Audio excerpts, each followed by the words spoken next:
dessas 4 sessões, disponibilizando para todos. Saúde digital é um tema que acabou se desenvolvendo muito, principalmente na pandemia, digamos que é um legado. Nós tivemos a grande expansão de telemedicina, de tecnologias relacionadas, né? E eu acho que todas as discussões que nós tivemos aqui ao longo desse tempo foram muito interessantes, acho que todos nós aprendemos bastante, e agora vamos realizar essa última sessão. Queria agradecer muito aos representantes do governo britânico, Danilo, Juliana, Arli, que ajudaram em toda essa organização, né, sensacional, Denise Eloy, por parte do ICOS. Hoje nós contamos com também convidados com grande experiência, né? Queria agradecer muito a presença de Rod Wake, que é diretor da Capital Healthcare Solutions, convidado pelo governo britânico, e os nossos convidados aqui do Brasil, Armando Lopes, CEO da Siemens, Romeu Domingues, presidente do Conselho do DASA, o Bruno Pina, diretor de inovação da AstraZeneca, e o Donizete Louro, que é pesquisador do GAES e consultor da MIMO. Eu acho que nós temos um time muito bom hoje para avançar nesse tema. Então, inicialmente, eu queria dar a palavra a Armando Lopes para fazer a sua apresentação. Armando, a palavra é sua. Muito obrigado.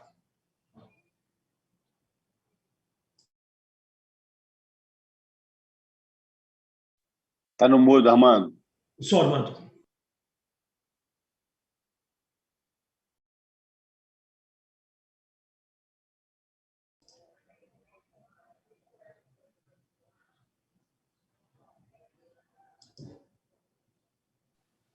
Saiu do mudo? Estão me ouvindo? Não, agora tá bom, tá ótimo, estamos te ouvindo bem. Legal. Bom, mais uma vez, muito obrigado ao governo britânico, ao ICOS, pelo convite. É sempre uma grande alegria estarmos aqui reunidos para discutir um assunto tão importante como é a saúde, né? E, no caso, a importância da tecnologia como um fator que melhora os resultados e otimiza, reduz os custos de toda a cadeia de saúde. E o nosso tema hoje é sobre a telesaúde. Então, eu optei por trazer alguns exemplos, né, de como que a telesaúde ela pode alavancar, né, pode trazer melhores resultados para todos os segmentos do contínuo de saúde. E é só recapitulando um pouquinho, né, uma leitura de como a tecnologia suporta o contínuo da saúde. Então, nós temos uma série de sistemas, sejam sistemas de diagnóstico por imagem, de in vitro, sistemas de suporte à decisão, sistemas de EMR, ou seja, uma série de instrumentos que provêm dados, provêm informação para todo o contínuo da saúde. Eu espero que o mouse apareça aqui, que vai desde a promoção, prevenção, diagnóstico, tratamento, reabilitação e o engajamento do paciente. Mediando esses fornecedores de dados que são coletados ao longo de toda a jornada do cidadão, né? Nós estamos trabalhando muito na construção de uma plataforma, né? Cada um perseguindo a sua forma, construir uma plataforma que permita, né, organizar esses dados e o fluxo de informação ao longo de todo o contínuo de saúde. Esse fluxo de informação inteligente, ele vai reduzir custos, porque minimiza desperdícios, ele vai colocar os dados, a informação à disposição para que se possam, por exemplo, construir algoritmos de inteligência artificial que facilitem o suporte à decisão clínica e tudo mais. Eu separei alguns exemplos de como que ferramentas de telesaúde apoiam todo esse contínuo. Por exemplo, a teleconsulta, né, que vai desde a promoção, da prevenção, no próprio diagnóstico. A teleconsulta a gente vê ao longo de todo esse contínuo. O escaneamento remoto, então a gente poder pilotar remotamente os scanners, né, uma ressonância, uma tomografia, uma série de equipamentos, que nessa época de pandemia, inclusive, pôde prover maior segurança para alguns técnicos que não precisaram ficar próximos aos equipamentos. Ferramentas de inteligência artificial, por exemplo, para gerar laudos e dar um suporte para a decisão, acelerar, né, o diagnóstico e a decisão médica.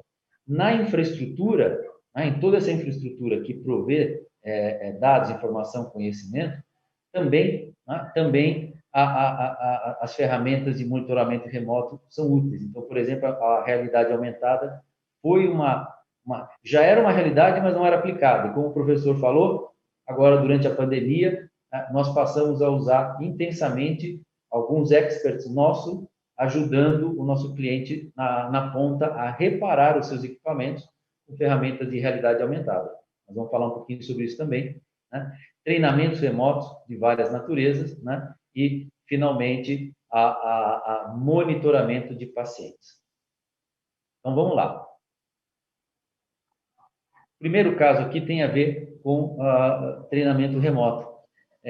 Então, o meu conhece bastante isso aí, né? Então, depois que a gente, dando um exemplo, termina a instalação de equipamento, vem a famosa aplicação, que é instalar os protocolos, né? E ensinar as pessoas a usar, explorar o máximo possível do equipamento.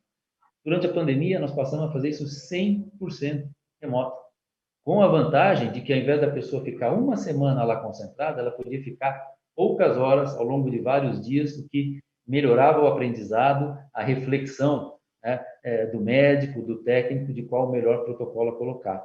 Ou seja, não só foi possível dar mais segurança para essa etapa, na fase da pandemia, como também melhorou a performance, porque isso pode ser feito de uma forma mais distribuída ao longo do tempo, possibilitando uma interação, uma reflexão, uma nova interação e assim por diante.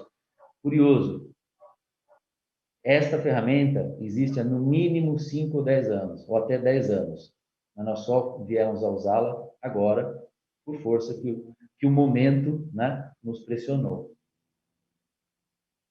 Realidade aumentada, então esse foi o outro exemplo que eu comentei aqui.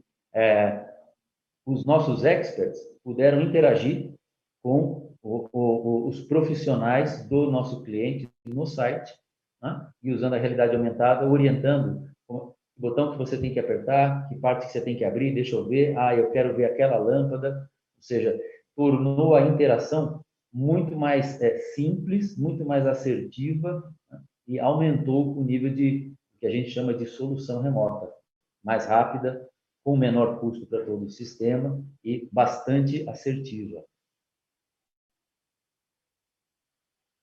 Terceiro exemplo, e esse a gente tem funcionando lá na Fundação Cardio Infantil, em Bogotá, na Colômbia, é uma solução bastante simples que o paciente de COVID, desde sua residência, informa como é que ele está se sentindo, febre, dor no corpo, todos aqueles sintomas característicos, o grau, e essas informações coletadas de vários cidadãos ou vários pacientes nas suas residências vão para um dashboard que, de forma inteligente, notifica quem são as pessoas cuja situação clínica pode estar demandando um cuidado especial.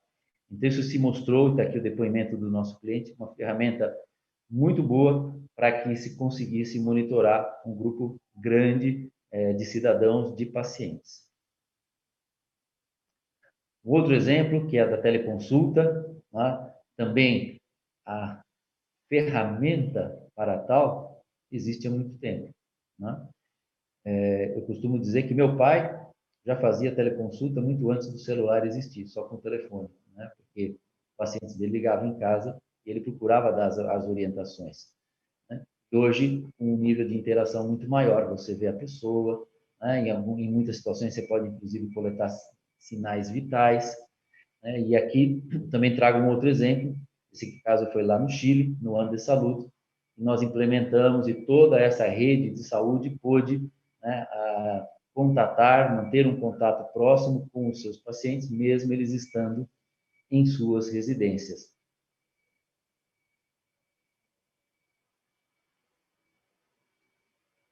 O escaneamento remoto.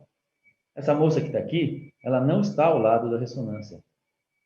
Ela está a muitos metros, poderia estar a quilômetros de distância do equipamento. Mas ela vê o paciente, ela conversa com o paciente, ela instala os protocolos, ela faz o exame normalmente como se estivesse na sala ao lado. Esse tipo de solução permite que a mesma pessoa opere 2 ou 3 equipamentos.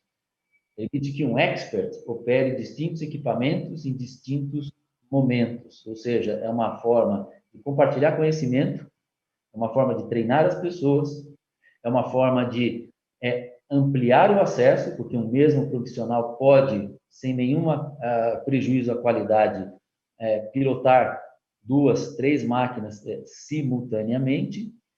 E nessa época de pandemia, né, aqui estão uma mesma pessoa programando, né, pilotando mais de um equipamento simultaneamente, ou trocando, né, botou isso para funcionar, parte para o próximo, praça para o próximo. Né? Então, nós fizemos um trabalho muito interessante, né, no Hospital das Clínicas, onde essas pessoas também puderam ficar melhor protegidas, estando distantes de onde os pacientes estavam fazendo os seus exames.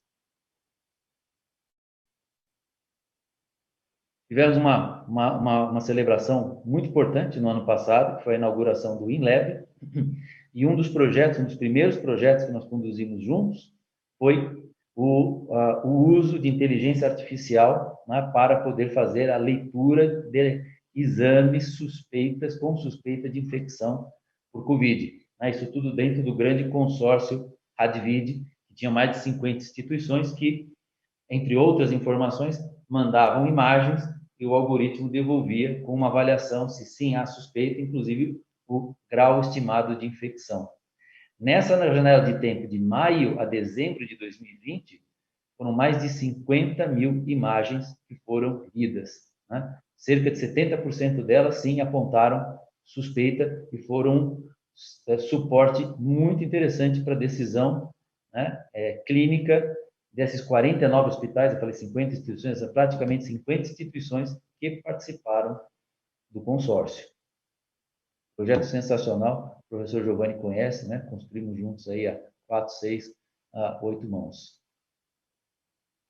E o último exemplo, né, que tem a ver com a evolução, né, de uma plataforma digital, de uma digitalização, e é um trabalho que nós estamos fazendo também com um cliente lá do Chile, que é o estabelecimento dessa plataforma digital de e-health, onde numa primeira fase estamos montando a plataforma, garantindo a organização dos dados nessa plataforma, o qual, numa segunda etapa, irá permitir que se coloquem aplicações específicas para gestão de stroke, gestão de diabetes, etc. E, finalmente, isso poderá ser replicado em outras instituições. Né? É o poder que a gente fala de digitalização, das soluções que você constrói, a rápida escalabilidade que elas têm. Né? E que eu não tenho dúvidas, como aconteceu em outros segmentos, né, da nossa sociedade, da nossa economia, nós temos plenas condições de fazer na saúde, né, uma série de cuidados super especiais, que estão lidando com vidas, com pessoas,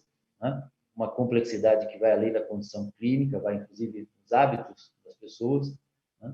Então, o nosso desafio é grande, mas eu não tenho dúvida que, através desses pequenos, grandes exemplos, nós iremos replicá-los e transformar esse mapa aqui, ou aquele primeiro que eu apresentei, numa grande realidade. Obrigado a todos. Obrigado, Armando. Excelente apresentação. Nós temos o prazer de trabalhar, né, ter esse laboratório de inteligência artificial juntos aqui no Instituto de Radiologia, no InovaHC. Acho que é um projeto muito desafiador, né? Eu acho que toda a questão da saúde digital é muito desafiadora para os prestadores, para as empresas.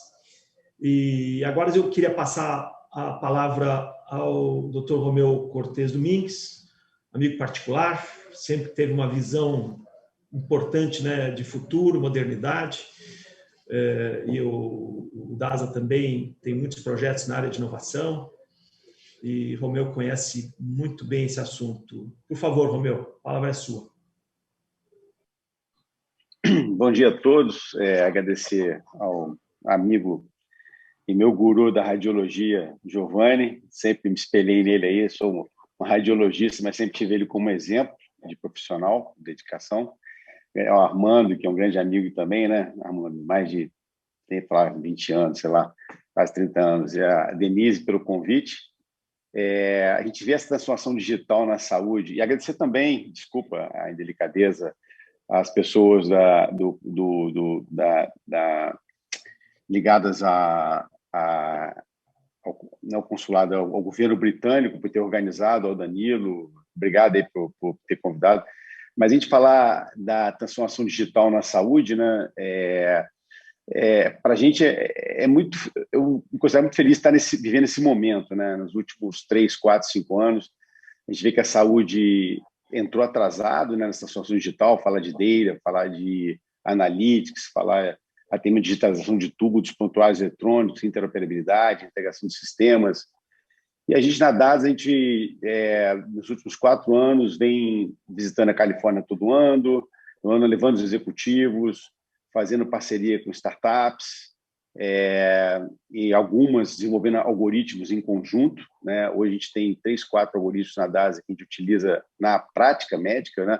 Para ajudar nossos radiologistas a errarem menos, seja com a Curemetrics, por exemplo, a câncer de mama, seja com a iDoc, que é uma outra startup que mostra embolia pulmonar. Então, é muito rico a gente ver que a saúde demorou, né, quando compara com as empresas da área financeira, de educação, mas essa transformação está vindo. A gente vê que metade dos IPOs nos Estados Unidos no ano passado foram de health techs, e a gente vê o investimento. É muito bom também ver esse empreendedorismo no Brasil, né? Tem mais de 600 startups na área de saúde hoje, né? E é muito bacana a gente ver isso lá no Cubo também, né? A DAS é a curadora do Cubo, então a gente vê soluções na área de AI, monitoramento de doentes crônicos, telemedicina, marketplace para plano de saúde. Então a gente vê N soluções com o intuito de trazer mais eficiência para a saúde, né? Especificamente a telemedicina, a gente vem acompanhando já há mais de 3 anos, né? Uma experiência bacana que eu vi nascer da Conexa Saúde, uma empresa de telemedicina, uma plataforma de telemedicina que, na pandemia, como o Armando falou, né? O Armando mostrou muito bem aí o atendimento remoto, monitoramento dos pacientes crônicos, a teleconsulta. Na pandemia, explodiu, né? A gente já viu que o mundo inteiro já vinha usando a telemedicina há muitos anos e com sucesso. Na própria Inglaterra, NHS usa, Israel, que é um modelo de saúde super eficiente, tudo integrado, telemedicina, integração de dados, interoperabilidade. Estados Unidos, ou seja, o mundo inteiro usando. E na pandemia nos obrigou a usar mais. No Brasil, a gente vê a experiência da Conexa, mais de 2 milhões de atendimentos no ano de 2020, então é um número significativo, e mostrando que você primeiro leva acesso à saúde, a áreas remotas, né? Você democratiza uma saúde com qualidade, eficiente, e mostrou que quase 80% dos pacientes atendidos, né, que iriam para o ponto-socorro, né, e pararam de ir, você consegue ser eficiente, você consegue, com uma anamnese boa, fazer um diagnóstico, pedir um exame, e o paciente resolve a vida dele. Então, de 5% você recomenda ir para o ponto-socorro, né? Os outros, menos de 10%, você recomenda, então de 10% uma consulta presencial, né? Eu te atendi aqui, mas é bom que você vai ter que procurar um colega. E menos de 10% você recomenda que faça uma nova consulta, principalmente por conta do Covid, para você acompanhar o paciente. Então, ou seja, quando você tem quase 80%, né, dessas condições clínicas, uma cefaleia, uma febre, uma dor de garganta, uma gastroenterite, você consegue resolver, isso é muito bacana, né? Você poder... isso é um avanço. Você tem um prontuário médico estruturado, né, que você, inclusive, vê outros riscos que o paciente tem para câncer, doença cardiovascular. Você poder fazer a integração dessa plataforma com outros sistemas, né? A gente trabalha com algumas operadoras, então a consulta não ficar só ali dos dados dos pacientes serem integrados a qualquer outro sistema, o TASI, MP, qualquer outra plataforma. Uma coisa muito interessante também é você poder integrar a plataforma a outros devices, né? Hoje, como o Armando falou, você tem, por exemplo, como exemplo aqui, a TytoCare de Israel. Você acoplar esse device, você conseguir ter muito mais resultado na sua consulta, que você vê garganta, ouvido, ausculta pulmonar, ausculta cardíaca. Você poder fazer monitoramento de uma diabetes, né? Paciente hoje tem vários, né? Tem da Abbott. Você sabe que você fazendo monitoramento contínuo, né? E acompanhando, você consegue melhorar o engajamento do paciente. O paciente consegue reduzir os níveis de glicemia, de hemoglobina glicada, e a gente sabe que cada redução de um ponto da glicada você gera uma economia, melhora de vida, menos mortalidade. Então, você usar essas plataformas digitais, atividade física, então você consegue... A gente sabe que os doentes crônicos, né, isso é uma epidemia de doentes crônicos para o envelhecimento da população, com várias comorbidades, e você poder, todo dia, um médico, uma enfermeira, conversar com o paciente, como é que está a tua glicose, tomou o remédio direito, como é que está a sua pressão. Então, isso reduz muito as complicações, né? Os pacientes passam a ficar menos doentes. Uma outra coisa interessante, você poder compartilhar, como o Armando mostrou, compartilhamento de exames, né? Você faz exame no local, a plataforma permite que você transfira o exame, você tira uma foto de uma lesão de pele, você também manda para o médico que está fazendo a consulta. Você poder fazer uma prescrição médica, né, digital, a gente vê que, ainda mais em cidades pequenas, né, as farmácias, o farmacêutico acaba sendo a pessoa que faz o diagnóstico e prescreve. Você poder ter numa farmácia, numa cidade pequena, ele poder ter acesso, ou na farmácia, até mesmo pelo iPhone, poder fazer uma consulta, o médico fazer, com certeza vai ter mais qualidade, maior assertividade no diagnóstico e a prescrição médica vai ser melhor, né? Outra vantagem é o atendimento por especialista. A gente sabe que o Brasil, no interior, tem uma carência de médicos, principalmente especialista. Então, você tem um colega de atenção primária, médico de família, atendendo no interior do Brasil e poder tirar a dúvida com um endocrinologista ou um cardiologista, ou até mesmo um geneticista. Tem poucos geneticistas no Brasil. Então, isso é fantástico, né? Essa interconsulta entre colegas, né? É uma experiência bacana também que a gente tem com uma universidade, uma faculdade de medicina, que ainda mais na pandemia agora, que o interno atendendo o paciente e o professor, por conta da pandemia, mais idade em casa, orientando o interno. Então, ou seja, o interno está lá presencialmente e, por telemedicina, o tutor ou o professor acompanhando, né? A gente tem experiência também com empresas, por exemplo, a Norte Energia, né, que é responsável por Belo Monte. Bacana ver os colaboradores da Norte Energia sendo atendidos aqui em São Paulo, no Rio, e até o CEO pediu para a gente atender uma tribo indígena, aí colocou lá um acesso à internet, a gente poder atender lá. Então, ou seja, abre um leque, né, de opções e democratização da saúde. A gente vê agora na pandemia uma experiência bacana também, os doentes cardiopatas de Manaus, não indo, né, à consulta, e aí a gente fez uma parceria com a Sociedade Brasileira de Cardiologia, disponibilizamos a plataforma de forma gratuita para que os cardiologistas da sociedade pudessem atender os pacientes em Manaus. Uma outra experiência interessante também é a gestão em empresas do absenteísmo, né? A gente sabe que o absenteísmo é dado, né? O colaborador que falta muito, né? Ou porque tem uma doença crônica e você começa a acompanhá-lo e ele fica menos doente, ele passa a faltar menos, ou, infelizmente, aquele colaborador, que sabe também é uma realidade, né? Que traz um atestado que ele é contestável e a gente fazendo a consulta com o colaborador, a gente logo vê que o atestado não é pertinente, né? Então, a gente vê que essas experiências que a gente tem tido tem que ter um controle de qualidade muito grande, um NPS da plataforma, um NPS médico, ter um conselho médico que acompanha os atendimentos, ver como está sendo resolutivo, se não gera desperdício, né? Porque a gente também não quer... A gente vê muito desperdício no mundo físico, né? De internações, cirurgias, exames, e trazer esse desperdício para o mundo digital também não faz sentido. Então, a gente é muito, muito criterioso para que seja resolutivo, podendo ser mais eficiente para a sustentabilidade da saúde, né, aqui no mundo inteiro. Então, de uma maneira assim, não sei se eu falei muito, a gente vê com muito bons olhos esse avanço da telemedicina. A gente espera que seja regulamentado pelo CFM de forma criteriosa, tem que ter uma plataforma fácil de ser utilizada. A gente vê que até a Prevent Senior, né, que são idosos, usaram a plataforma durante 6 meses, até os velhinhos conseguiram usar de forma tranquila. Um outro suporte também que a gente acaba dando para os pacientes e para as empresas na saúde mental, né? Infelizmente, saúde mental esse ano acho que é a maior causa disparada de afastamento dos colaboradores. Suporte nutricional. Então, ou seja, você pode ajudar muito, né, com esses exemplos que eu dei. Obrigado pela oportunidade. Obrigado, Romeu. Obrigado por transmitir sua experiência aí. Você participa aí, foi um desenvolvedor do Conexa, né? Um sistema de teleconsulta que avançou muito, né, ao longo da pandemia. Hoje, o sistema mais utilizado aí no Brasil. E agora eu queria passar a palavra para o Dr. Rob Wake para mostrar um pouco a visão da questão da saúde digital na Grã-Bretanha. Por favor, Rob.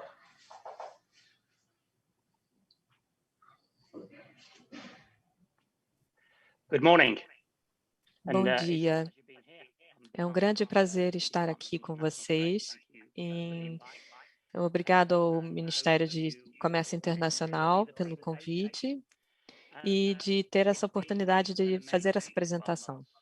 Foram 12 meses muito incríveis do ponto de vista do cuidado da saúde. Nós superamos e realizamos coisas que não imaginávamos ser possíveis. Nós temos grandes oportunidades para a saúde digital.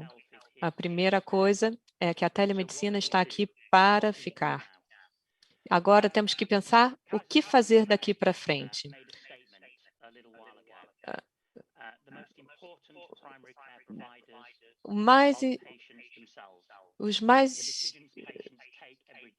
As pessoas mais importantes que proporcionam cuidado à saúde primária são os próprios pacientes. As decisões que os pacientes tomam todos os dias têm um maior impacto na sua saúde do que aqueles feitos pelos médicos, enfermeiras e outros profissionais de saúde. Eu acho que essa declaração é muito iluminadora.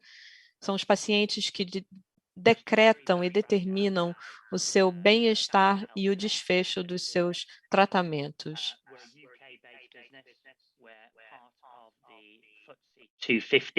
Nós somos uma empresa britânica, fazemos parte do FTSE 250 e trabalhamos em várias áreas, inclusive saúde. Há mais de 18 anos, enfocamos nossos esforços na transformação digital para apoiar a triagem, tanto na atenção básica quanto na secundária. Nossos algoritmos e nossa expertise técnica auxilia os canais de decisão clínicos por meio de softwares multicanais que auxiliam os profissionais de saúde. Com relação às a nossa presença e os nossos projetos no mundo inteiro, nós trabalhamos com o NHS e no momento da instalação ou da implementação do projeto, nós conseguimos economizar na atenção básica 200 milhões por ano e nós otimizamos 1,7 milhões de consultas com médicos da família. Nós trabalhamos também com conteúdo clínico e nós trabalhamos com um grande número de processamento de dados de mais de 3 milhões de pessoas e nós conseguimos implementar sistemas sem problemas adversos. No México, nós testamos a nossa tecnologia com uma unidade básica de saúde e começamos a fazer a teletriagem e chegamos a avaliações em 98,2% dos casos. Eu falei sobre esse mercado de saúde. Essa informação e esses números são anteriores à Covid, mas, obviamente, há um crescimento muito grande, 31% de crescimento composto anual, com grandes investimentos em plataformas digitais e tecnologia digital. Por que a saúde está se transformando tanto? É uma pergunta que fazemos para os nossos clientes o tempo todo. E como eu expliquei, esse último ano foi o mais difícil na área da saúde. Os custos continuam aumentando na área da saúde e há mais e mais desafios com relação ao aumento da demanda, pressões orçamentárias. E um outro ponto que eu gostaria de falar é sobre as ineficiências. Não é necessariamente economizar dinheiro somente, mas é otimizar a operação de ponta a ponta para que você possa usar essas economias em outros locais, em outras áreas. Se analisarmos e vermos os números dos Estados Unidos com relação à ineficiência do setor de saúde, esses números são anteriores a 2020, 3,2 trilhões de dólares são gastos com o sistema de saúde nos Estados Unidos, dos quais 1,2 trilhões são desperdícios ou são recursos que poderiam ser usados de maneira mais eficaz. E à esquerda vocês têm algumas áreas discriminadas e na nossa perspectiva com relação à transformação digital, devemos enfocar na mudança comportamental e a mudança também das operações. Ou seja, quem terá mais sucesso no futuro com isso? Temos 3 pontos fundamentais que fomentam o sucesso na área digital. Primeiramente, precisamos tratar o paciente como pessoa e o paciente precisa estar no centro desse contínuo. O Armando falou isso na apresentação dele e como nós engajamos as pessoas em toda a economia de saúde, todo o contínuo é fundamental. Então, nós precisamos pensar nessa questão durante todo o sistema de saúde. Depois temos a tecnologia e a capacidade da tecnologia ser a possibilitadora para reunir todas as organizações e oferecer todo o cuidado para o paciente. Então, nós sabemos, independentemente de ser no Brasil ou em outros países, nós temos desafios crescentes, sejam eles relativos ao envelhecimento da população, avanços médicos, no conhecimento sobre os pacientes e também a questão dos pacientes serem mais ativos com relação ao seu cuidado. E isso também coloca pressão nos médicos e nos enfermeiros. E o que observamos é uma mudança no contínuo do cuidado para o paciente. Obviamente, a saúde baseada em valor é muito mais importante, então precisamos partir do lado esquerdo da tela para o direito, ou seja, um paciente mais ativo, envolvido no tratamento, entendendo a doença, para que acesse informação facilmente, telefonando para alguém ou acessando pelo smartphone, falando sobre os sintomas, até a capacidade de oferecer consultas virtuais por vídeo, por telefone ou outro meio. E do ponto de vista da atenção básica, o suporte para este paciente durante todo o contínuo de cuidado. Eu tenho um pequeno vídeo que eu quero mostrar para vocês e eu espero que o som funcione. É uma pequena animação. Vamos ver aqui se funciona. A Cristina e a mãe dela estão de férias e elas acabaram de entrar no hotel. Ela tem uma irritação no rosto. A mãe liga para a atenção básica e pede ajuda. A atendente inclui os dados no sistema chamado Salus. O Salus coloca as perguntas que devem ser feitas para a mãe. Usando o prontuário eletrônico da Cristina e a tecnologia por vídeo, o médico pode examinar a Cristina remotamente.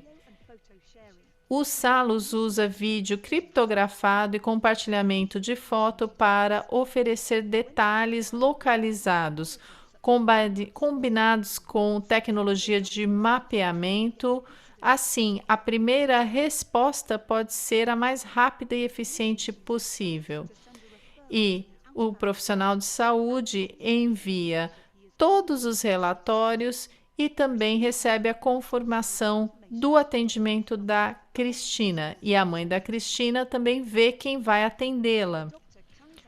O médico faz uma avaliação, inclui no histórico da Cristina e prescreve uma dose de antibióticos. No hospital, a Cristina tem acesso a toda a informação de triagem para o médico. A Cristina recebeu medicamento e tratamento na primeira oportunidade e todos os médicos têm acesso aos dados de saúde. Com essas decisões de saúde da Capta, você tem o cuidado no lugar certo, na hora certa. O que estamos tentando demonstrar aqui é que, a partir da nossa perspectiva com relação ao nosso software e os nossos algoritmos e protocolos que apoiam o engajamento do paciente, nós podemos trabalhar com esse cuidado interativo e podemos ter, por exemplo, uma enfermeira utilizando o sistema, pode ser um atendente, pode ser por meio de um portal clínico, ou pode ser também algum dispositivo vestível. Essa integração é disponibilizada por sistema de nuvem. Pode ser super simples ou pode ser mais complexa, dependendo do que o hospital, a clínica, o contratante deseja. E agora nós temos o modelo fornecido para o País de Gales, que contratou por meio do NHS. Eles têm um sistema totalmente integrado com a atenção básica e secundária e terão uma interface totalmente transparente em todo o sistema de saúde. Então, o nosso conteúdo é crítico aqui, seja por meio de teleguias, ou seja, uma central de atendimento, ou softwares para celular ou web. O resultado, o desfecho será o mesmo para o paciente. Todo paciente vê toda a pergunta da mesma maneira. E com esses teleguias, os profissionais de saúde também utilizam aplicativos e os guias são mais direcionados para os pacientes. Então, o Teleguide é para profissionais de saúde e o WebGuide é para os pacientes. A partir da nossa perspectiva, como funcionam, nós cobrimos todos os sintomas. Temos sintomas que são comuns apresentados aqui com relação à febre, dores de cabeça, dores na articulação e também temos atualização dos algoritmos e a questão da pandemia também, então desenvolvemos alguns para a COVID e temos também as perguntas que os pacientes podem responder, dependendo da resposta e de como passam para a próxima fase, nós temos decisões colocadas pelo algoritmo. Então, aqui os sintomas apresentados apresentam depois aconselhamento para o paciente sobre o que fazer. E nós temos 4 fases aqui. O paciente recebe instruções claras sobre o que fazer, quando e como devem fazer, ou ver o médico, o enfermeiro, etc. Depois, o paciente recebe orientação sobre o que deve fazer até a consulta. E 3, o que deve fazer se os sintomas piorarem. E também oferece orientação de autocuidado, seja por vídeo ou informações para o paciente. E um ponto que é importante é a questão dos insights e a perspectiva de uso da inteligência artificial para analisar os tipos de transação que aconteceram por meio da central telefônica, do portal de pacientes, tem a capacidade de prever os pacientes que talvez tenham uma febre, uma dor de cabeça, se sentem mal. Será que isso é o começo de uma gripe? Será que precisamos colocar uma campanha de vacinação naquela área para pessoas mais velhas, por exemplo? E podemos tentar lidar com a situação. A tecnologia otimiza a informação, a organização da informação. Na nossa experiência de trabalho mundial, nós observamos que, por meio de um algoritmo clínico, por meio dessa interface, nós economizamos cerca de 15% de ligações desnecessárias ou de ligações que vão para a pessoa errada. E isso é muito significativo, porque traduz-se em ineficiências, em que há oportunidades para redirecionar esses recursos de forma mais adequada. Então, é simples. Temos a informação certa para a pessoa certa, usando a tecnologia certa, pelos canais corretos e a capacidade de capturar essa informação por meio de um fluxo de trabalho para o tratamento desse indivíduo. Eu quero agradecer a vocês pela atenção e estou disponível para perguntas.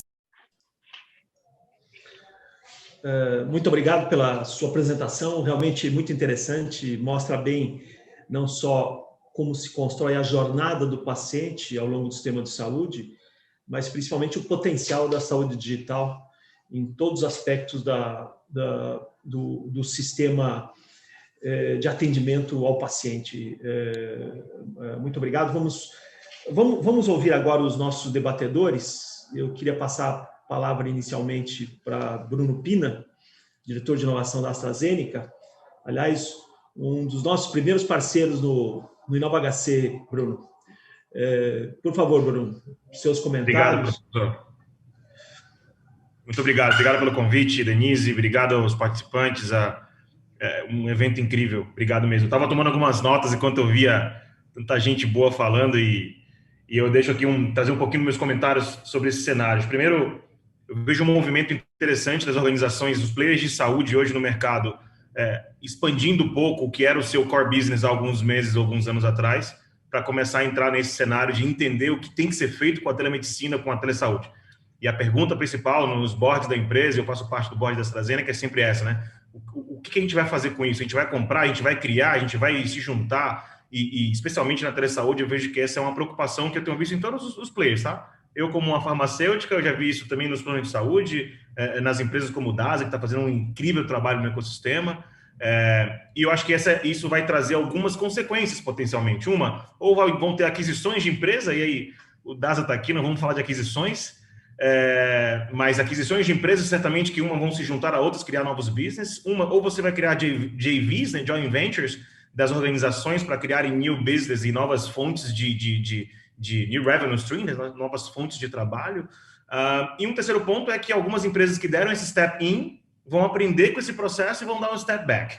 E dizer, olha, eu não estou no jogo, o jogo é interessante, mas eu acho que eu tenho que voltar para o meu core business, senão eu vou me perder. E a minha empresa não tem a maturidade ainda para dar esse passo. Então, eu vejo essa diferença interessante. E o segundo ponto é que a telesaúde, como vocês comentaram aí, ela tem uma jornada que ela vai começar, né, do básico ao mais avançado. O básico é o que a gente precisou fazer na pandemia, é a teleconsulta, é aquela comunicação ali de aprender como começar o primeiro trabalho e prescrições digitais. Eu vejo um segundo passo claro das empresas trazendo essa questão de teleconsulta para expandir, para telediagnóstico, para telemonitoramento. Aí você já vê diversas startups no mercado hoje sendo criadas que acompanham esse paciente. O Rob mostrou agora um serviço interessante que ele tem nos Estados Unidos, em UK, e eu vejo isso rodando no Brasil já de forma bem interessante. E um terceiro ponto, que eu acho que é um ponto que a gente vai chegar como país, mas ainda tem alguns desafios, que é você integrar isso na cadeia. Diversos players do setor, olhando para a jornada estendida do paciente, desde conscientização, educação até monitoramento e saúde e bem-estar, e você começa a olhar para a cadeia como um todo e pensa em saídas do que a gente tem hoje do modelo de saúde para o modelo de saúde de value-based care, né? De gerar valor percebido na vida do paciente no final. E, além disso, esses insights dos dados que a gente vai ter vai permitir que a gente olhe para que tipo de economia de custo eu tive. Então, sei lá, uma farmacêutica vendeu um medicamento que na jornada do paciente diminuiu a internalização, um medicamento, sei lá, respiratório que diminuiu a exacerbação asmática de um paciente asmático grave, ele deixou de ir 10 vezes no hospital no ano, isso reduziu o custo da cadeia, enfim. Como a gente vai olhar isso? Eu acho que a gente tem muita gente falando, estamos ainda um passo atrás, porque aí vem os desafios, eu finalizo aqui meus comentários. Os desafios existe um cenário tecnológico, porque tudo isso é muito lindo no PowerPoint, tudo isso é muito lindo de mostrar que vai ser feito. Existe toda uma cadeia tecnológica em empresas que são nacionais, multinacionais, com vencimento do que isso pode ser feito. Então, existe esse desafio. Um segundo ponto, além do desafio tecnológico, é um desafio cultural, né? Os líderes de saúde das organizações que fazem parte do ecossistema de saúde, ainda muitos deles estão vivendo para resolver o seu dia a dia, né? Preparar-se para chegar lá. E criar essa análise de gap entre o amanhã e o hoje, eu imagino que ainda é um ponto de mentalidade. Alguns não entenderam que tem que dar esse passo, alguns líderes estão sendo organicamente e naturalmente trocados nas organizações, acho que faz parte, e outros estão se capacitando, vamos dizer assim, para se preparar para esse novo ecossistema. E acho que para finalizar esse ponto, quando a gente pensa em telesaúde, é muito mais dar as mãos do que criar iniciativas concorrentes. Então, é um comentário pessoal, de que eu vejo ainda que estamos num momento de convergência, né, de cada um desenhar diversas ações. Eu adoro o case da Conexa, é um case interessantíssimo no mercado hoje. A gente tem outros cases também, que no case da eClinic, que acabou de ser adquirida pela Afia, você tem outros cases das plataformas de telemedicina que estão sendo bastante falados. Eu deixo a pergunta para a gente discutir depois, e what is next? Né? A gente consolida essas plataformas, a gente vai criar um marketplace de atendimento, onde a forma de chegar lá, ela independe. Então, vou deixar isso depois para o debate para o professor Giovanni, mas eu encerro aqui meus comentários, professor. Obrigado mais uma vez pelo convite. Obrigado, Bruno. Agora eu queria passar a palavra para o Donizete Louro, para os seus comentários também. Por favor, Donizete. Bom dia a todos. Muito obrigado por estar participando com todos vocês. É um prazer enorme. E gostei muito do final da fala do Bruno com esses desafios. Eu estou do outro lado, quando eu deixei um pouco a universidade para ir para o chão, para saber realmente o que estava acontecendo. Hoje nós temos um trabalho muito focado nessa área de empoderamento médico com equipamentos cyberfísicos. Eu sou um profissional da área de automação humana, inteligência artificial e tecnologias cognitivas. Então, quando eu vejo todo esse arsenal de tecnologia e de conhecimento, eu fico muito grato, né? Porque por tantos anos nós aguardamos esse momento para discutir justamente essa curva de aprendizagem. Recentemente eu tive com o Armando, né, num jantar, ele e o Nicolas lá da Sharecare, que foi encantador da gente poder ficar discutindo algumas coisas. Então, hoje nós nos especializamos em ambientes cyberfísicos. Nós temos uma plataforma de médicos. O que significa isso? Nós objetivamos empoderar o médico na ponta. Eu estou trabalhando na ponta da cidade. A gente tem mais de 1000 cidades sem um único médico. Então, quando nós estamos falando de tecnologias pesadas, é só a gente olhar um pouquinho para a janela e ver o IoT. Quer dizer, o que uma cidade precisa para poder absorver tudo isso que nós estamos falando. E é aí que nós atuamos. Quais são as cidades do país hoje que têm uma infraestrutura básica necessária com todos os seus kbps necessários para a gente transitar tudo isso que a gente está falando aqui? É muito bacana a gente discutir isso na academia, eu gosto muito. É muito bacana a gente levar ideias para a indústria, mas é muito difícil a indústria produzir isso. Então, nós precisamos buscar esse meio, buscar esse equilíbrio entre o que está sendo pensado, o que está sendo produzido e o que é necessário na ponta, porque muitas das tecnologias elas não chegam na ponta. O slogan da nossa empresa, da Teleconics.net, é inteligência salva vidas. Nós temos 4 plataformas, uma para AVC, que localiza sangramento, outra para melanoma, que também em 1 segundo a gente tem esses indicadores, né, possíveis. Nós temos para o COVID, em novembro nós terminamos para 14 patologias, lançamos uma e aperfeiçoamos para o COVID. E nós estamos trabalhando, finalizando uma de próstata com o Dr. Carlos. Então, o que significa tudo isso? Hoje, nós temos um trabalho muito forte com o Triple Helix, de pegar justamente universidades que são polos de desenvolvimento, com prefeituras que têm essa necessidade, e com o governo, porque o governo precisa ser retroalimentado de iniciativas que estão sendo feitas. Não é iniciativas no papel. São iniciativas, sim, eu vou fazer uma POC, eu vou fazer uma prova de conceito, ela tem que funcionar. Eu vou colocar um link aqui para todos que estão aí, que poderão entrar. É um projeto que nós desenvolvemos, começamos tentando cuidar e depois finalizando cuidando dentro da cidade de Ponta Grossa, no estado do Paraná, onde nós fomos chamados para resolver um problema de hipertensão e diabetes. Então, quando nós começamos a trabalhar, nós percebemos que o gatilho para tudo isso era a saúde mental. E aí nós desenvolvemos um projeto muito grande para a área de saúde mental, o qual a Sharecare do Brasil está conosco nessa iniciativa, onde nós temos uma plataforma médica que atende de maneira basal o médico. O médico não pode ter muita complexidade naquilo que ele vê, naquilo que ele tem que praticar. Então, nós desenvolvemos uma plataforma que você pode entrar com 6 pessoas automaticamente, em tempo real, para cuidar, por exemplo, do Armando, que está lá no Amazonas, e ele tem lá 9, 10 equipamentos médicos móveis. A nossa especialidade são as mobilidades, para a gente chegar cada vez mais longe. E nós entramos nisso em 2009, quando levamos o primeiro grande projeto para dentro da Petrobras, para os navios. E lá nós entendemos que, se nós precisássemos de dado, nós tínhamos que embarcar sistemas ciberfísicos nessas plataformas. O que significa isso? É empoderamento do profissional médico. O médico tem que ter na sua mão, em tempo real, tudo o que está acontecendo. Os grandes gargalos que nós temos nas cidades, eu vou falar dessa cidade, que é uma cidade-chave, Ponta Grossa, onde você tem problemáticas basais, atenção básica, ela tem problemáticas de logísticas, de inteligência no processo. Enquanto a gente não arrumar isso, não adianta levar uma tecnologia sofisticada, ela não vai rodar. Ela vai ter uma iniciativa, mas ela não vai ter esses dados. Primeiro, que se nós formos olhar a arquitetura de inteligência para esse tipo de trabalho, a gente vai ter que refazer muitas coisas.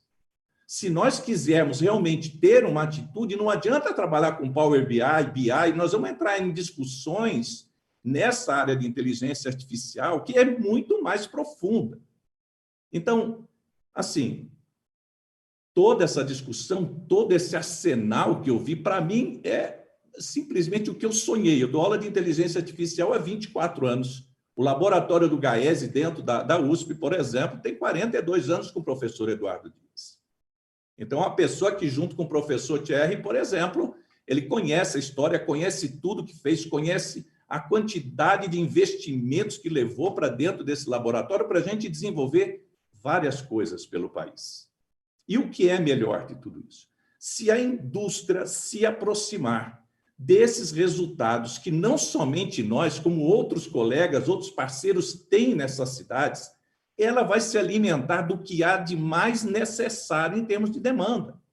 Porque, às vezes, eles estão fazendo um projeto dentro de P&D e, necessariamente, esse projeto, até o tempo de maturação dele e o tempo de chegar no mercado, aquela demanda já se foi. Então, a gente tem que ser mais pontual. Todas as cidades precisam dessas tecnologias, mas não adianta fazermos isso sem termos um estudo criterioso de geografia urbana, de tecnologia específica para você transitar esses dados e para fazer com que o médico tenha, em toda a sua plataforma de conhecimento, vamos dizer assim, tranquilidade. Eu acredito que todas as ferramentas hoje, que todas as iniciativas são necessárias para um Brasil do tamanho continental que ele tem. Trabalhei no Amazonas, trabalhei em situação ribeirinha, então nós já trabalhamos em vários locais, até no Afeganistão. Então, para nós, o que nós queremos? Salvar vidas. Para salvar vidas, a gente precisa dessas iniciativas. A Sharecare traz soluções digitais maravilhosas que, acopladas entre outras soluções, elas adentram prontuários inteligentes. Não existe o nome prontuário médico, acho que ele já está em desuso há muito tempo. Para mim, uma plataforma que você consiga realmente dar tranquilidade ao médico é o médico ver o seu paciente por dentro em tempo real. Isso vai dar tranquilidade para ele fechar um quadro clínico. A somatoscopia por imagem, nós sabemos que deriva explosões de pixel e você não consegue fechar quadro clínico. Então, essas outras soluções, né, que foram apresentadas são maravilhosas. Só que a gente tem que ter locais apropriados para poder receber tudo isso. Ou então a gente vai trabalhar no Rio, São Paulo, Minas. A gente vai trabalhar no eixo restrito. E a gente tem aí mais de 5.000 cidades para trabalhar, das quais mais de 1.500 não tem médico. Então, tudo que eu falo na escola de medicina, onde eu dou aula, para todos esses alunos que estão chegando, nós desenvolvemos 9 outros modelos de negócios médicos, né, para fazer com que o médico enxergue por outra janela. Nós vamos dar empoderamento a ele para ele ter uma clareza melhor para fechamento do quadro clínico e para poder fazer a sua prescrição, para poder fazer uma profilaxia melhor.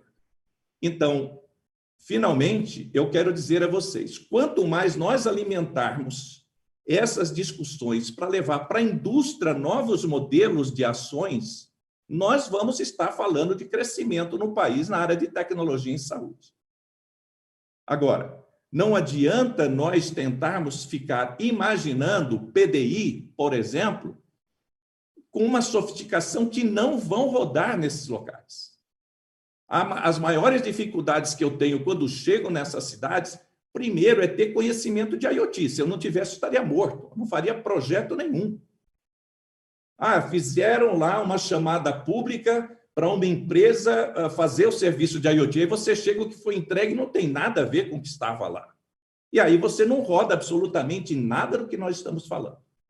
Você não consegue rodar absolutamente nada e você tem que dar um banho de loja na cidade, chamar as pessoas, treinar as pessoas e fazer com que elas realmente possam cumprir o seu papel de maneira muito mais agradável. Os médicos não têm mais que sair. Nós temos cidades que ficam a 49 quilômetros do centro, de terra batida, ninguém chega lá, as pessoas ainda vêm a óbito porque não tem um aparelho de pressão arterial. Essa é a nossa realidade, gente. Essa é a nossa realidade de mais de 2.000 cidades. Então, o que eu digo a vocês, eu estou colado em vocês, como diz o professor Cláudio Fernandes, lá da odontologia, que nós acompanhamos muitas soluções na área médica e na área odontológica, porque são duas áreas que precisam de tudo que a gente está discutindo aqui. Eu só acredito que a gente tenha que fazer algumas reuniões, como a própria Abimos sempre promoveu essas reuniões, entre as indústrias que estão desenvolvendo, para a gente saber qual é a linha de corte, para que todos possam planejar também, para que todos possam entender esse market share que vai mudar completamente. Então, nós estamos falando de tecnologia, Não existe tecnologia sem conhecimento. Não existe conhecimento sem reflexão da informação gerada pelos dados. Não adianta dados sem arquitetura de inteligência.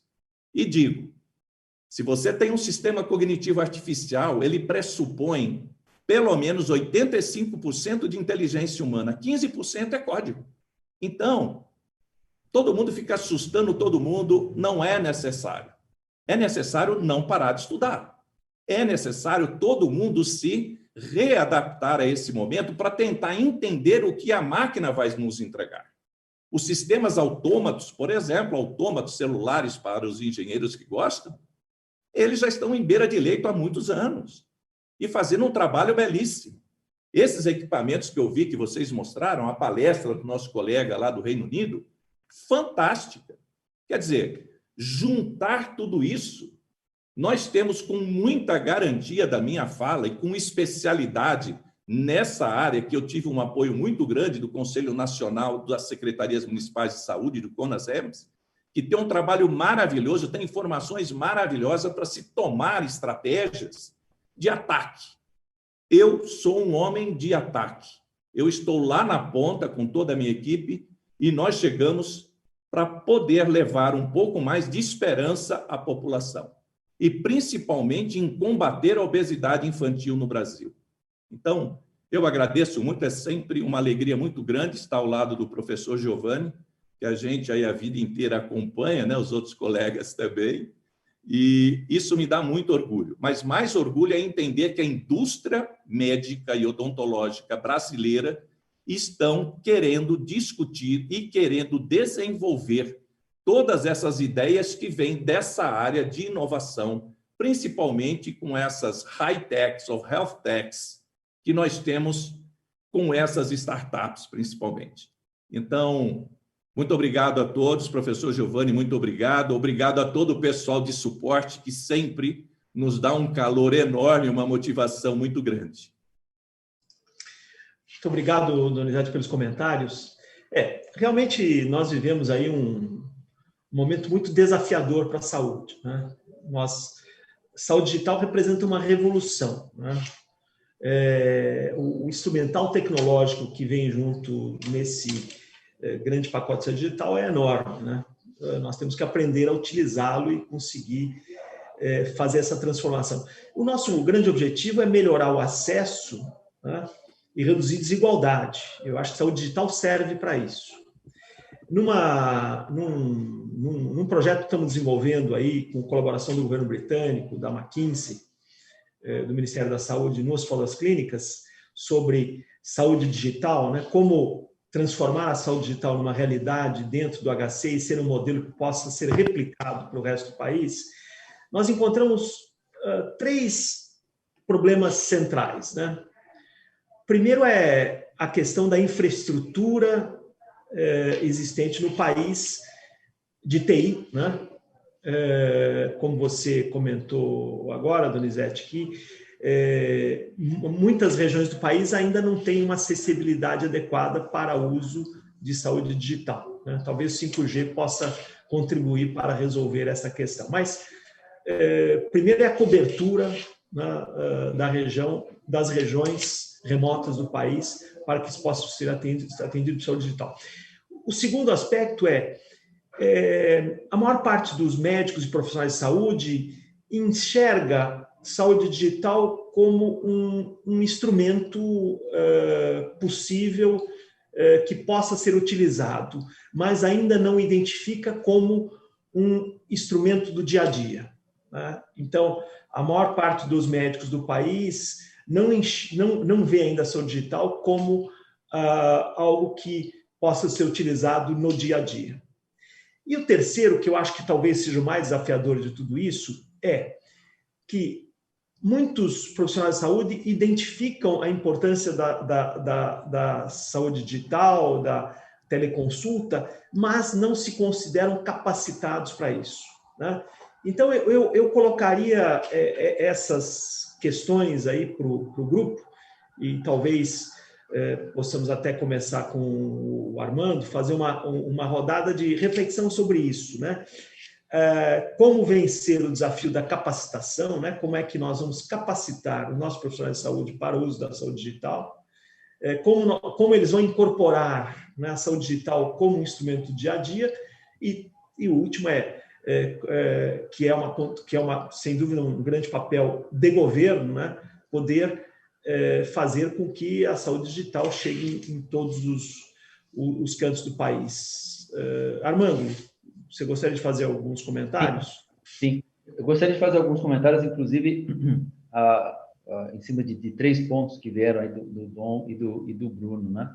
Primeiro, que eu gostei muito do que o Dom trouxe, que a tecnologia ela suporta a transformação, né? Ela não é a transformação, e às vezes a gente se confunde um pouco nisso aí, né? Como eu comentei aí na abertura, muitas tecnologias já existem há muito tempo, né? A diferença é a hora, né, que ela passa a ser adotada, e aí, professor, concordo, tem toda uma questão cultural, né, que pesa bastante na adoção da tecnologia. E a gente tem esse exemplo vivo, a pandemia nos empurrou, né, e nos acelerou esse tipo de implantação. Eu, uma vez, conversando com um colega da Alemanha sobre uma solução que nós desenvolvemos aqui no Brasil, que virou produto mundial, ela foi apoiada num recurso que existia há mais de 10 anos na ressonância magnética. Ele falou, interessante, né? Nós aqui não entendíamos por que não se utilizava esse recurso há mais de 10 anos que existe ali. E aí vocês ali na região descobriram mais simples, faltava uma câmera e um microfone para conversar com o paciente, né? E aí fez a mágica de poder utilizar. E aí vem para o segundo ponto, eu não sei quem foi que usou o termo dar as mãos, né? A maior parte dos desenvolvimentos que nós estamos vivendo agora dependem de muita colaboração. Isso que eu falei veio de colaboração, né? Nós temos um projeto de colaboração com o HC, nós temos um projeto, Romeu, você deve saber, com o DASA, né? Para inteligência artificial, NLP, para fazer triagem de laudos, né? Para que a gente juntos consiga colocar uma primeira camada de proteção importante para a governança, né? Para avaliar a qualidade dos laudos, uma primeira linha, né? Para a qualidade dos laudos. E aí vem para o segundo ponto que você trouxe, né, Bruno, se vai haver fusões, aquisições. Quando eu olho outros mercados, a gente percebe que quando começou a força da transformação e o uso do digital, ele veio a servir de plataforma para isso, de ferramenta. Então, todo mundo queria fazer por conta própria, né? Eu vou fazer o meu software para a administração interna da empresa. Isso foi ótimo, porque começam a surgir boas e excelentes práticas, né? Ao longo do tempo isso amadurece. Hoje nós temos, por exemplo, um SAP, que entrega já, né? Ele entrega um software, ele entrega um processo, né? Um processo que ao longo do tempo está amadurecido. Quando a gente olha o contínuo da saúde, ele é muito, muito, muito mais complexo do que esse exemplo que eu dei. Então, eu também imagino que esse processo de construir a 4, 6 mãos, com os exemplos que eu dei, a importância das startups, são centenas de linhas de cuidado, né? Ou seja, esse mundo de consolidação, eu imagino que demore muito, né? Mas, sem dúvida, alguns padrões vão prevalecendo ao longo do tempo. E aí vem a outra pergunta, o que a gente pode fazer para que isso se acelere, né? Primeiro, fortalecer a colaboração, né? Fortalecer a colaboração. Segundo, 2 dificuldades que eu vejo para que se adote a tecnologia de uma forma mais ampla. Ou seja, o que eu comentei, né? Quando eu coloco essa proposição de que exista de alguma forma uma plataforma que permita que os dados fluam, né? Não precisa ser o grande sonho imediatamente, porque, como o Dom disse, existe uma série de buracos no meio do caminho, né? A gente vai construindo isso ao longo do tempo. Mas, com isso, o que acontece? A informação flui numa direção, muitas vezes o paciente na outra, e os recursos no outro. Muitas das inovações, você citou algumas, Bruno, que a gente vê que são possíveis fazer, que vão reduzir o custo no sistema da saúde. A redução do custo, ela acontece num ponto do contínuo da saúde diferente onde o investimento aconteceu. E a fragmentação que a gente tem não permite que vale a pena eu investir, porque não sou eu que vou capturar, né? Então, todos os diálogos, e o IPOS tem um papel muito importante nisso tudo, como é que a gente permite que essa informação, que esse recurso flua? Como é que o sistema pode se transformar e se reorganizar para tal, né?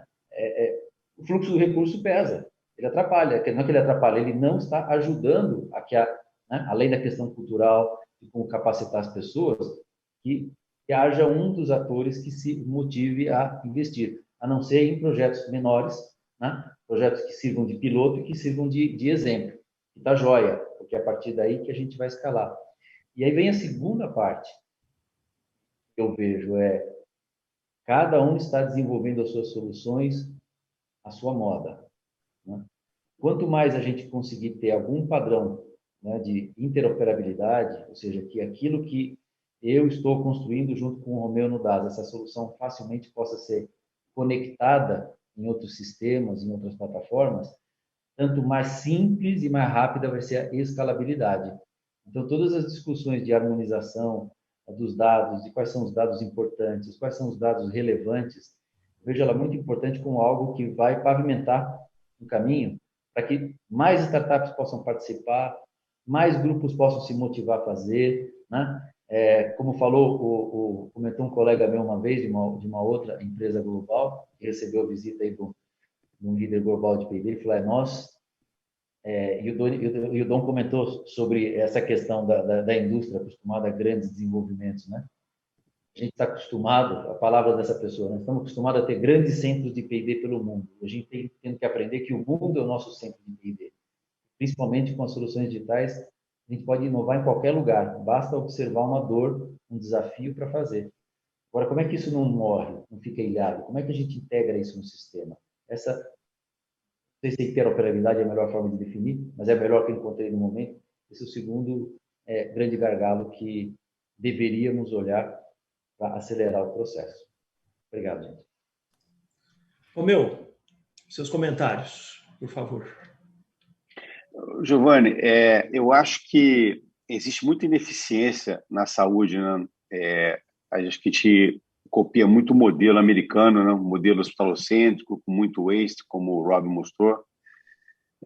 Quando a gente vê os países da OCDE, a própria Inglaterra, com a saúde mais voltada à atenção primária, integração de dados, Israel, que é um case que gasta 7,5% do PIB, né? Os Estados Unidos gasta 18%, que 18% é um terço, é waste, né? Ou inappropriate. Então, acho que no Brasil também a gente não aguenta mais de 10 anos de inflação médica 3, 4, 5 vezes maior que a inflação oficial.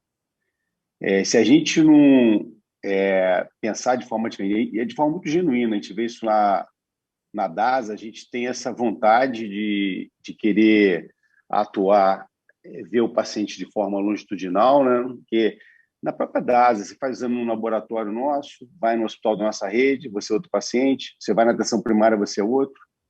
Então, a gente tem uma riqueza de dados gigantesca. O que adianta ter um data lake gigantesco e não usar de forma estruturada para avisar que o paciente está com a glicada de 8, né? Então, se a gente não atacar e ver dessa forma, eu acompanhar, tem que ter uma mudança no modelo de remuneração. O modelo fee-for-service é um modelo que não sustenta. Tem que passar para, né, usar clinical decision support, tem que usar pacote de área global, ver desfecho. Também não adianta eu botar pacote de área global e não ver desfecho. Ver pertinência. Também não adianta também eu botar um velhinho no CTI que não precisava, né? Estou com um pacote, mas não precisava, então não tem pertinência, então meu velho base é 0. E integração, como o Armando falou, a gente tentou, uns 2 anos atrás, fazer entre os principais players de Rio e São Paulo uma interoperabilidade de sistemas só para exame. Não estou nem falando de outros dados, não. Só para o cara parar de ir na DASA, no Fleury, no Círio, repete, entendeu? Eu não tenho o histórico dele. Chamamos a McKinsey e não conseguimos ir para frente, né? Então, é muito igual nos Estados Unidos, né? Tudo em silos, né? Eu tenho os dados, mas não compartilho com você não compartilha comigo, porque o dado é meu, o dado vai na fortuna. Isso é ridículo. Entendeu? Você vai a Israel, são 4 operadoras não verticalizadas, o dado é do paciente. Se o paciente vai na atenção primária, ou vai para o hospital, ou vai para a emergência, fazer TI, tem a história dele todo. Como o Dom falou, usar a inteligência artificial, né? A gente vê startups israelenses, a K-Health, Diagnostic Robotics, ajuda o médico a fazer menos besteira, pô. Tem o e-triage na emergência, você vai botando os dados lá, clínicos, lá, os exames, e o cara faz o diagnóstico, porque a formação médica, infelizmente, no Brasil, hoje, em muitas faculdades, é deficiente, né? Você sabe disso. Surgiram 150 faculdades nos últimos 5 anos aí que não tem estrutura. Então, se eu puder usar a saúde digital, a educação digital, o ensino à distância, e poder levar, né, aulas do professor Giovanni para uma faculdade em Angra dos Reis, né, isso é fantástico. Entendeu? Então, a gente tem que usar educação à distância, digital, saúde digital. Tem a dificuldade, como o Dom falou, de link, um problema do governo, né, mas a gente puder ajudar a iniciativa privada também. Mas veio para ficar. Com 5G, então, isso vai ser mais ainda cirurgias à distância. Então, nós temos que pensar num modelo mais sustentável, né? O modelo brasileiro ainda é muito hospitalocêntrico, é muito com especialista, né? Ninguém que tem uma dor na coluna procura um clínico, acha que está com arritmia, procura um clínico, vai direto no especialista e gera exames, gera internações, gera cirurgia às vezes, né? A gente tem que rever isso tudo aí. Se não for assim, a gente que tem como parceiros as contas pagadoras, né, principalmente Bradesco, América, Mil, Unimed, se a gente não conseguir compartilhar dados, ajudar na gestão, como o próprio Bruno falou, todo mundo pensando em ecossistema, né? É difícil, né? Não sei qual que vai ser vitorioso, ou quais vão ser vitoriosos, mas o ecossistema nada mais é do que ecossistema é um nome bonito, né? Mas é a rede integrada. Ele tem que integrar os dados dos pacientes para poder fazer e usar os dados. Integrar, usar e diminuir a ineficiência. Ótimo, Romeu. E agora eu queria perguntar para o Rob Wake se ele considera que na Grã-Bretanha os profissionais de saúde, os médicos, eles estão preparados para essa transição para a medicina digital, né? Como fazer a capacitação, né? Porque é uma grande mudança de comportamento, né? Como vocês encaram isso, né? Como colocar todos os profissionais de saúde nessa transformação? Como prepará-los?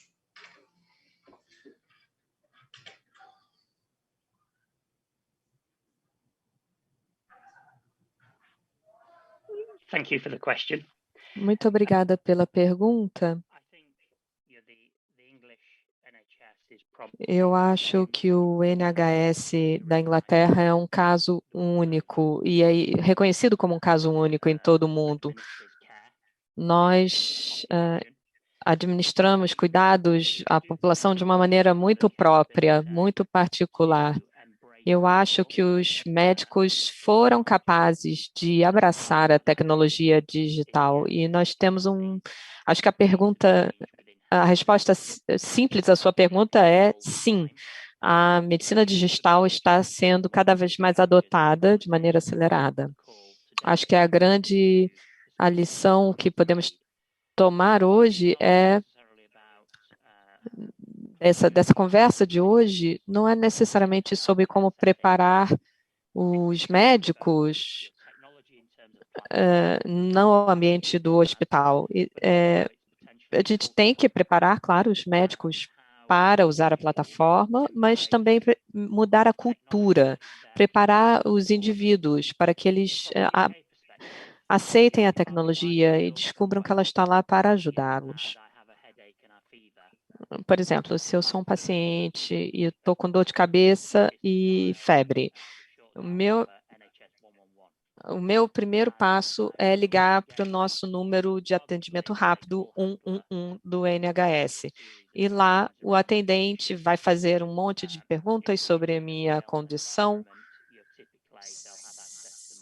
E, em geral, se a atendente tem acesso aos meus prontuários, aos meus registros, se eu já tenho uma outra condição pré-existente e que é debilitante.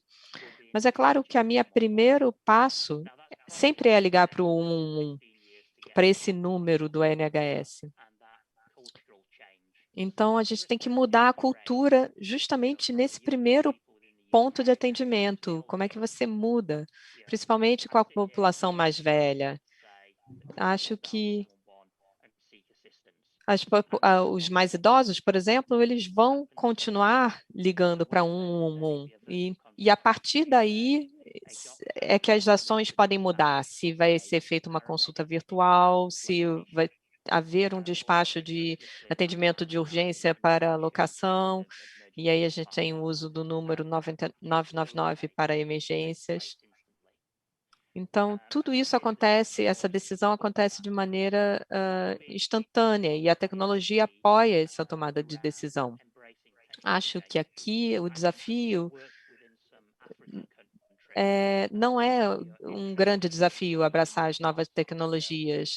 Acho que em países em desenvolvimento, países na África, até certas localidades no Brasil vão ter esse desafio. Então, num local muito remoto, você pode, por exemplo, você não tem a capacidade de fazer certas cirurgias, você tem um médico que só consegue atender 25 pessoas por dia. Mas se você tem a plataforma digital e segue certos protocolos de atendimento, os pacientes vão ser triados antes de serem encaminhados para o médico. Então, você pode eliminar alguns pacientes da fila que vão fazer automedicação, autocuidado, ou então vocês podem encaminhar isso para um outro profissional, uma enfermeira, um farmacêutico que ajuda aquele paciente. Não precisa ser um médico. Mas a tecnologia permite que a gente melhore a situação, melhore o cuidado oferecido aos nossos pacientes. E acho que é uma observação muito pertinente sobre as localidades remotas no Brasil. Vocês têm realmente grandes desafios que a gente aqui não enfrenta. Muito obrigada. Obrigado, Rob. Realmente a questão da cultura, essa mudança de cultura é muito importante nas duas pontas, tanto do profissional da saúde como do paciente. É por aí que nós temos que realmente avançar, né? Eu tenho uma pergunta para o Bruno Pina, que seria, aqui é uma pergunta da Arli, que ela gostaria que comentasse os benefícios da implementação da telemedicina no sistema de saúde, né? No contexto de como a disponibilização de uma rede estruturada e interoperável de dados de saúde beneficiariam para a tomada de decisões baseadas em evidência, né? Põe como exemplo incorporações de tecnologias do sistema, acesso a inovações de maneira sustentável, estratégias de estruturação de programas, inclusive uma questão bem atual que é a vacinação. Professor, obrigado pela pergunta. É um tema bastante amplo, eu diria que a gente faria mais 1h30 de sessão aqui com esse tema, porque ele toca, né, uma área extremamente complexa, que é a implementação de algo que nem está aprovado ainda num sistema complexo. Então, tem muito o que cultivar daí. Eu sou um defensor, né, como um bom diretor de inovação, eu sou um defensor de que as coisas têm que ter uma grande visão e a gente tem que ter execuções curtas e relevantes, né? Acho que essa é a máxima. Porém, não é um sprint, é uma maratona. E acho que essa é a grande visão das empresas. Não é fazer as coisas por sprint. Sprint não vai manter a gente vivo no futuro. Aqui é uma maratona e tem que se programar para essa maratona, o que vai fazer nos 100 primeiros metros, nos 500 depois, nos 2 km depois, onde você vai subir, onde vai baixar de energia, etc. No que a Arli me traz, eu iria o que eu vou fazer no início. A gente começou a maratona, a gente está correndo, a gente ainda nem viu o fim dela, e a gente talvez nem se preparou direito para o tamanho que ela vai ter. Então, acho que esse é o cenário hoje disso. Os benefícios da telemedicina na saúde, acho que eles são imensuráveis. Porém, a gente tem outros problemas que são cross-indústrias que a gente vai precisar olhar quando falar de telemedicina.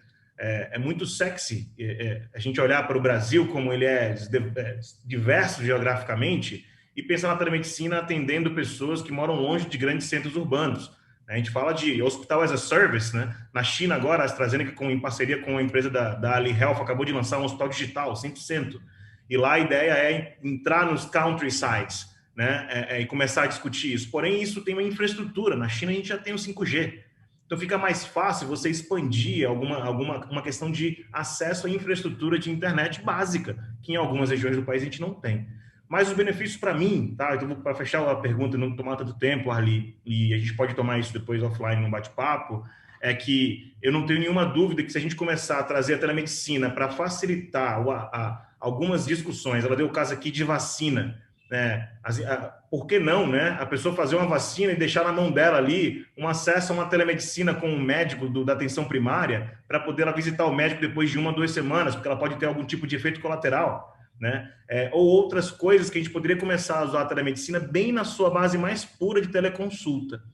Se a gente pensar na maratona como um todo, isso vai trazer para a gente um monte de cenário de informação do sistema de saúde e a gente pode começar a endereçar isso. Mas eu não vou ser leviano em tentar responder isso daqui de maneira simples, tá? Eu acho que a gente tem a oportunidade, Arli, de aplicar a telemedicina em maior larga escala. O sistema de saúde hoje possui um modelo de saúde diferenciado, que a gente poderia ter muito mais benefícios aplicando nele, porém existe uma outra mão, que é a mão realmente do paciente, que é a minha cabeça que fica pensando o tempo inteiro, né? Acho que o professor comentou, né? O médico enxerga ainda a saúde digital como algo adicional. É como se fosse o marqueteiro enxergando a rede social como um canal que ele vai publicar. E não é isso. O marketing já é digital, então a saúde já é digital. 70% dos pacientes já vão no Google antes de ir no médico. Eles não estão começando pela consulta com o generalista.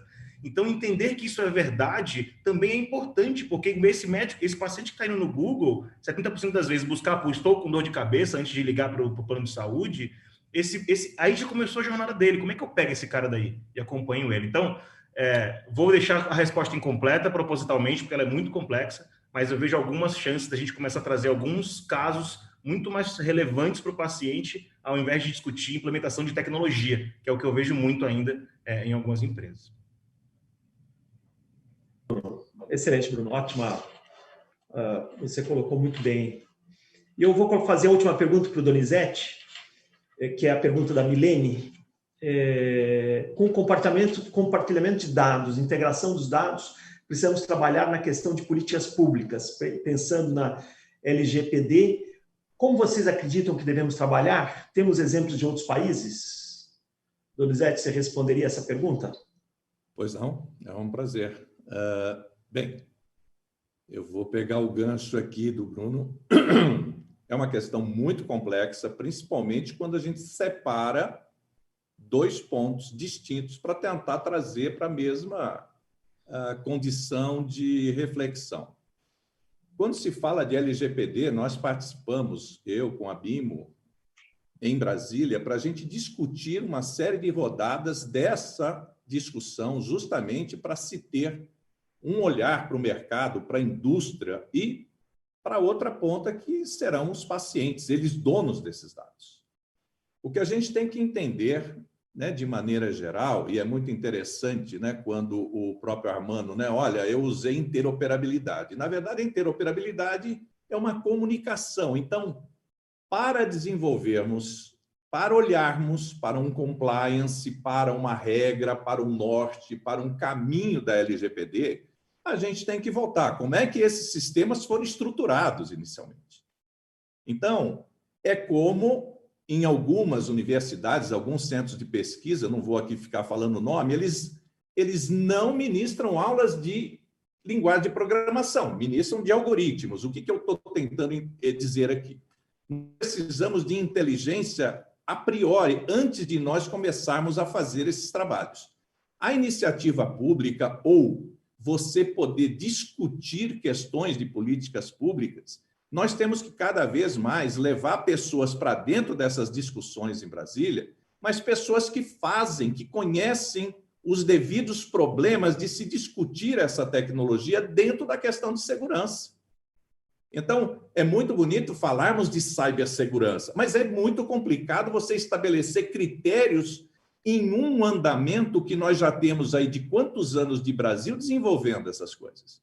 É muito salutar, por exemplo, escutar o Bruno, né, falar, ou escutar o Romeu, né, que eu já escuto em algumas ocasiões, que é um luxo a gente poder escutar tudo isso, é um luxo a gente poder refletir.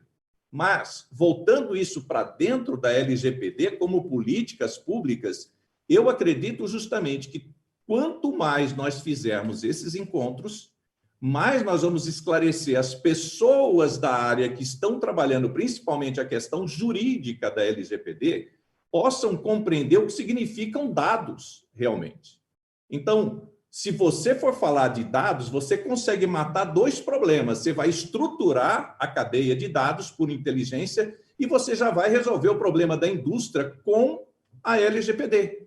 Então, nós vamos ter dois caminhos possíveis para poder estruturar essas políticas públicas. Elas estão em andamento há muito tempo em Brasília e as discussões são acirradas.